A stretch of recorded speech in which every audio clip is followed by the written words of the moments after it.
আসসালামু আলাইকুম। আজকে আমি ফুটন্ত তেলের মধ্যে চিড়া দিয়ে ভীষণ মজার মুখরোচক একটা রেসিপি বানিয়ে দেখাবো। আর এই নাস্তাগুলো অনেক দিন পর্যন্ত সংরক্ষণ করে রেখে খাওয়া যাবে। বানানো একদমই সহজ। আশা করছি ভালো লাগবে। ভালো লাগলে লাইক কমেন্টও বেশি বেশি শেয়ার করে দিবেন।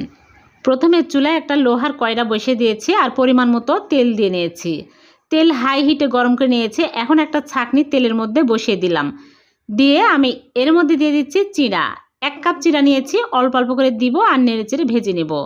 আপনারা চাইলে সরাসরি তেলের মধ্যে দিয়েও ভেজে নিতে পারেন, তবে সরাসরি তেলের মধ্যে দিলে তুলতে একটু অসুবিধা হয়।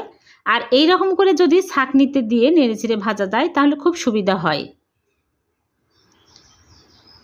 1 কাপ চিড়া আমি অল্প অল্প করে দিয়ে এইরকম করে ভেজে তুলে নেব। আপনারা চাইলে সরাসরিও তেলের মধ্যে দিয়ে ভেজে নিতে পারেন, তবে চুলার আঁচ লো আঁচে করে তুলতে হবে, তাছাড়া কিন্তু পুড়ে যাবে। আমি এখন সরাসরি তেলের মধ্যে দিয়ে ভেজে আপনাদেরকে দেখাচ্ছি।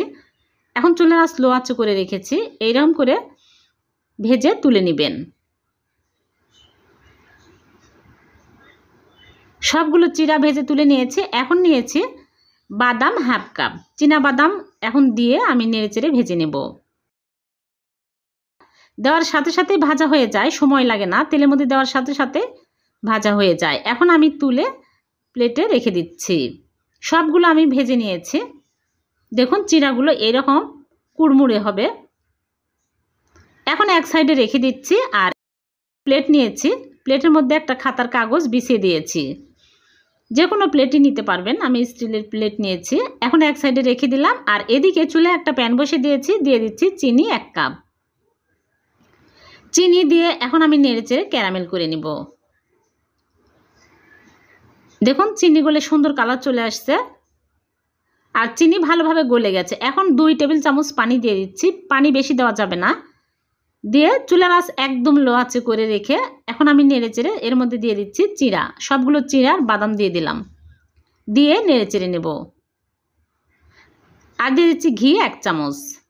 ভালো করে নেড়েচেড়ে মিক্স করে নিতে হবে। আর এই সময় চুলার আঁচ লো আঁচে রাখতে হবে। হয়ে গেছে। এখন আমি সাথে সাথেই প্লেটের মধ্যে ঢেলে নিচ্ছি। নিয়ে সাথে সাথেই স্প্যাচুলা দিয়ে এরকম করে চেপে চেপে দিতে হবে। ঠান্ডা হয়ে গেলে কিন্তু ঝুরঝুরা হয়ে যাবে, তখন জমাট বাঁধবে না। এই রকম করে ভালো করে চেপে চেপে আমি সমস্ত প্লেট ছড়িয়ে দিলাম।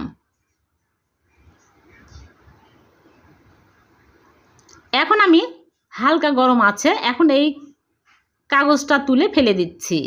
ঠান্ডা হয়ে গেলে কিন্তু এই কাগজ তোলা যাবে না, গরম থাকতেই তুলে নিতে হবে। আর এখন আমি একটা নাইফ দিয়ে এইরকম করে কেটে নিচ্ছি। এই চিড়ার নাস্তাগুলো মেলাতে কিনতে পাওয়া যায়, খেতে খুবই ভালো লাগে, বাচ্চারা অনেক পছন্দ করবে। আর অনেক দিন পর্যন্ত সংরক্ষণ করে রেখে খেতে পারবেন। বানানো খুবই সহজ। ভালো লাগলে লাইক কমেন্টও বেশি বেশি শেয়ার করে রাখবেন।